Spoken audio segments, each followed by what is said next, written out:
చాలా మంది గ్యాస్ సమస్యతో బాధపడడం చాలా సహజం. ఇది సింపుల్ గ్యాస్ నుంచి మొదలుపెడితే ఒక్కొక్కసారి వేరే రకమైన జబ్బుల వల్ల కూడా ఒక సంకేతం కావచ్చనమాట. ఫర్ ఎగ్జాంపుల్ యాసిడ్ రిఫ్లక్స్ అంటాం. అంటే యాసిడ్ పైకి తన్నడం వల్ల కొంతమందికి గ్యాస్ సమస్యలాగా పరిగణించబడుతుంటది. కొంతమందికి పొట్టుబురం అవుతుంటదనమాట. పొట్టుబురం అయినప్పుడు గ్యాస్ లాగా అనుకుంటుంటారు. యెస్, ఇది గ్యాస్ వల్ల వచ్చే ఇబ్బందే కావచ్చు. కానీ ఒక్కొక్కసారి యాసిడ్ పెప్టిక్ డిసీజ్ అంటాం. అంటే స్టమక్‌లో అల్సర్ ఫార్మ్ అవ్వడం మూలాన దాంట్లో గ్యాస్ ఎక్కువ పర్సెప్షన్ వచ్చేసి గ్యాస్ లాగా ఉండి పొట్టుబురం అయ్యి దానివల్ల ఇబ్బంది పడుతుంటారు. కొంతమందికి small intestinal bacterial over growth అంటాం. అంటే సీబో అంటాం. ఈ మధ్య కాలంలో చాలా మంది మా దగ్గరికి వచ్చి డాక్టర్ గారు మాకు సీబో ఉందని వాళ్ళే టెస్ట్ చేయమని అడుగుతున్నారు. సో ఈ సీబో అంటే ఏంటంటే ఈ కామన్‌గా ఎస్పెషల్లీ సర్జరీస్ అయిన వాళ్ళకి కానీ డయాబెటీస్ పేషెంట్స్ కానీ చూస్తుంటాం. స్మాల్ ఇంటెస్టైన్ లో బ్యాక్టీరియా అనేది ఎక్కువగా గ్రో అయ్యి దానివల్ల గ్యాసెస్ ప్రొడక్షన్ ఎక్కువైపోయి కొంతమందికి బ్లోటింగ్ ఎక్కువడము, కొంతమందికి విరోచనాలు అవ్వడం జరుగుతుంది. సో కానీ మనం గ్యాస్ అనుకొని మనం సర్దిపుచ్చుకున్నట్టయితే ఈ ఇంపార్టెంట్ కండిషన్ మిస్ అయ్యే అవకాశం ఉంటుంది. ఇకపోతే కొంతమందికి ఇంటెస్టైనల్ అబ్స్ట్రక్షన్ ఉంటుంది. So sub acute intestinal abstraction అంటాం.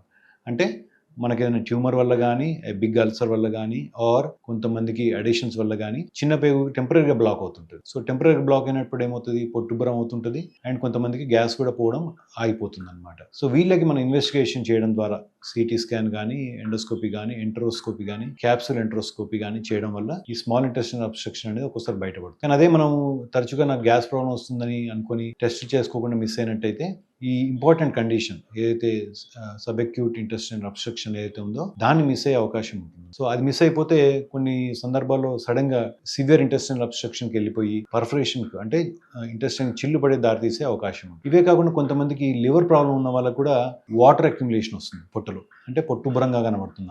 చాలా మంది నాకు గ్యాస్ ప్రాబ్లం ఉందని సర్దుకుపోతుంటారు. అఫ్ కోర్స్ చాలా వాటర్ వచ్చినప్పుడు ఎవరు నెగ్లెక్ట్ చేయరు, బట్ కొంతవరకు వాటర్ ఫామ్ అయినప్పుడు ఏంటంటే నా గ్యాస్ ప్రాబ్లం ఉందని సర్దుపోతుంటారు. కానీ మనం టెస్ట్ చేసినట్టయితే సింపుల్ అల్ట్రాసౌండ్ చేయడం వల్ల లివర్ డ్యామేజ్ కనిపెట్టి వాటర్ వచ్చినట్టుగా కనిపెట్టి దానికి మనం టెస్ట్ చేయడము, వాటర్ పోవడానికి మందులు ఇవ్వడం వల్ల దానికి రిలీఫ్ వచ్చే అవకాశం ఉంటుంది. ఇకపోతే కొంతమందికి లార్జ్ ఇంటెస్టైన్ ప్రాబ్లం, వాళ్ళకి ఏంటంటే కొంతమందికి ఐబిఎస్ కానీ, ఐబిడి కానీ, ఇన్ఫ్లమేటరీ బౌల్ డిసీజ్ కానీ ఉన్న వాళ్ళకు కూడా తరచుగా పొట్టుబురం అవుతుంది, గ్యాస్ ఎక్కువ అవుతుంది అని అంటుంటాం. కానీ ఇప్పుడు మనం చూసినట్టయితే రిఫ్లక్స్ కావచ్చు, యాసిడ్ పెప్టిక్ డిసీజ్ కావచ్చు, నాన్ అల్సర్ డిస్పెప్సియా కావచ్చు, సబ్ అక్యూట్ ఇంటెస్టైనల్ అబ్స్ట్రక్షన్ కావచ్చు, సీబో అనుకున్నాం, small intestinal bacterial over growth కావచ్చు, ఐబిఎస్ ఆర్ ఐబిడి కావచ్చు. ఈ అన్ని కండిషన్స్ లో కూడా ఏదో ఒక స్టేజ్లో పేషెంట్స్ నాకు పొట్టుబురంగా ఉంది, గ్యాస్ ఎక్కువ అవుతుందని చెప్తుంటారు. కానీ మనం ఇప్పుడు చూసినట్టయితే ప్రతి ఒక్కరూ గ్యాస్ అని సర్దుకుపోతే ఈ ఇంపార్టెంట్ కండిషన్ మిస్ అయ్యి దీనివల్ల అనేక రకమైన కాంప్లికేషన్స్ వచ్చే అవకాశం ఉంటుంది. సో మాకు గ్యాస్ట్రాంట్రాలజీ ప్రాక్టీస్ లో ఏంటంటే పేషెంట్ ఎప్పుడైనా తరచుగా వచ్చి సిమ్టమ్స్ చెప్పినట్టయితే